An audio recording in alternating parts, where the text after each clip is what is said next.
In our third video about functions, we're going to talk about return values.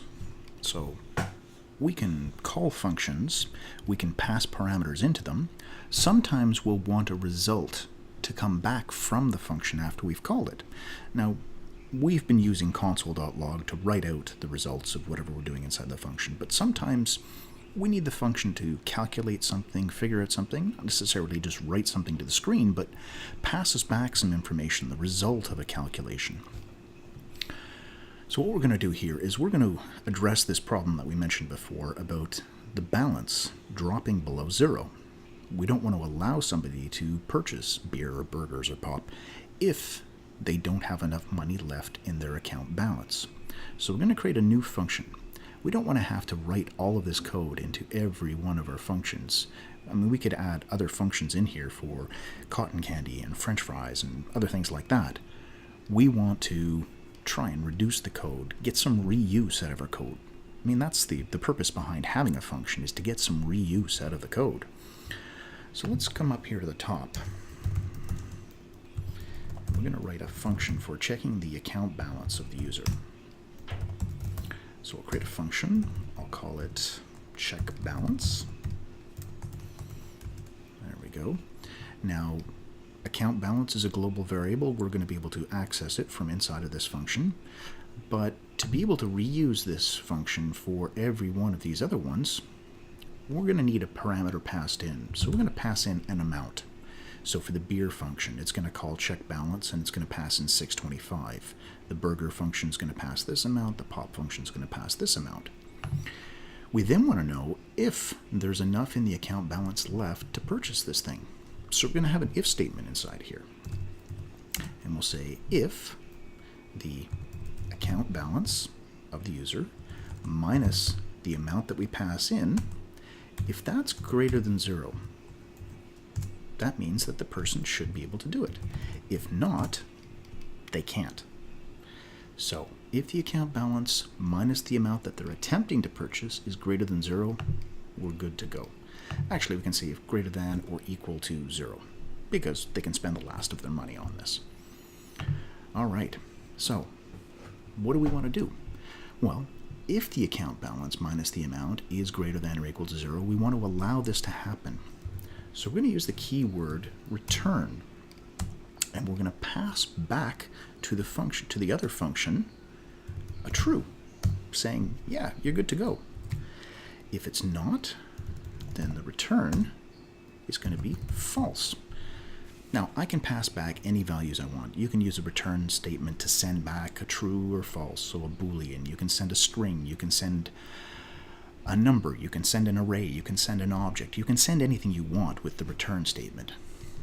The way this works is when the interpreter gets to a line in the code that says return, that stops the function from running and passes back this value to whoever called it.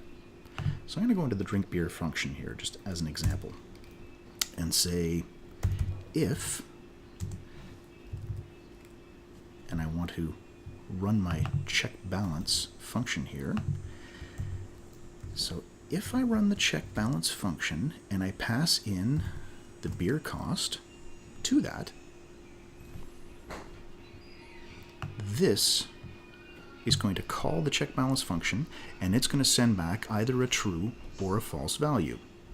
Now, if this is true, then whatever I put inside these brackets here is going to run. If it sends back false, this will not run. So just to make this a little bit more user-friendly, what I'm going to do is, if we get to the false, I want to write out a message here. So I will do a console.log, and inside here I'm going to say, all in caps, insufficient funds. So the person knows, hey, you didn't have enough. I tried to do it, but you didn't have enough money. Now, if it's true, if it works, we're going to actually subtract the cost from here. The beer cost is going to come out, and we're going to write a message, console.log, and inside here we'll say, enjoy your beer. Now, we are currently writing out the balance like this. I want to do a little bit of formatting as well to make this look a little bit nicer. So what I'm going to do is I'm going to add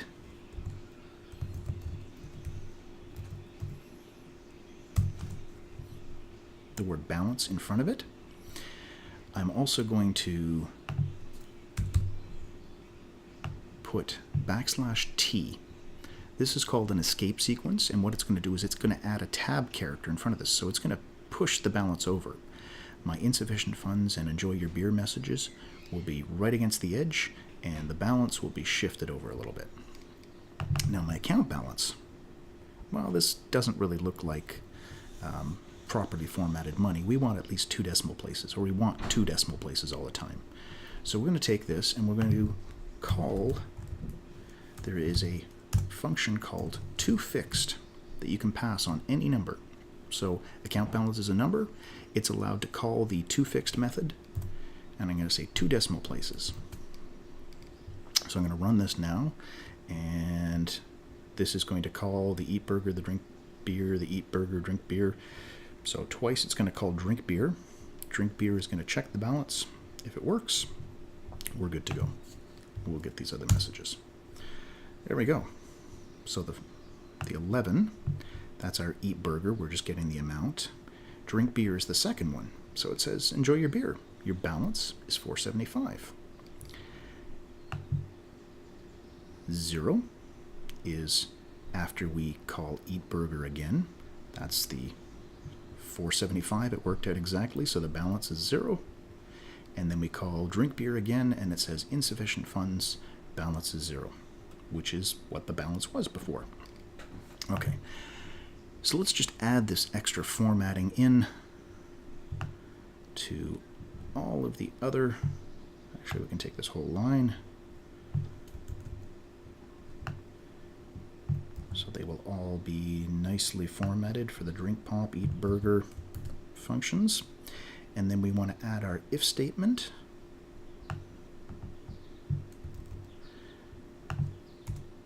So the if is around here. We'll tab that in so it's nicely formatted. We can see the beginning and end of our if statement. Tabbing is very important when you're coding. You want to make sure that these things are lined up so you can read your code. I mean, when you're dealing with 50 lines of code, it's not a huge deal, but when you've got hundreds and hundreds and hundreds or thousands of lines of code, this will save you a lot of time. And we'll add the enjoy messages in here. We'll just go back and say, enjoy your pop, enjoy your burger, and this one is not going to be beer cost, but it's going to be burger cost, and this one's going to be pop cost. All right, so let's run this again. There we go. So our 4 calls to visit Carnival, you'll notice I put the array directly in here. I'm just passing it. I don't have another variable declared. I've just placed the array right inside here. So I'm passing in the list burger, beer, burger, pop. Oh, burger, beer, burger, pop. Beer. So here we are. Burger, beer, burger. Can't do it. Insufficient funds. So enjoy your burger. Balance is 11. Enjoy your beer. The balance is $4.75. Enjoy your burger. 0. And then the last one for the beer, we're at insufficient funds. So we have now created a function called check balance.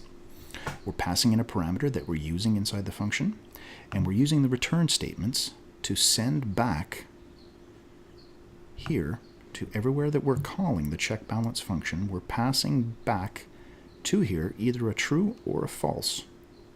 So depending on the result of this calculation and this comparison, we're sending either a true or false back down here so that we know whether or not this bit of code right here can run. And we're writing out the balance every time, regardless of whether or not they've got the right amount. We're always writing out the balance. And that's it. That's parameters, that's functions, and return values. You're ready to go and create your own.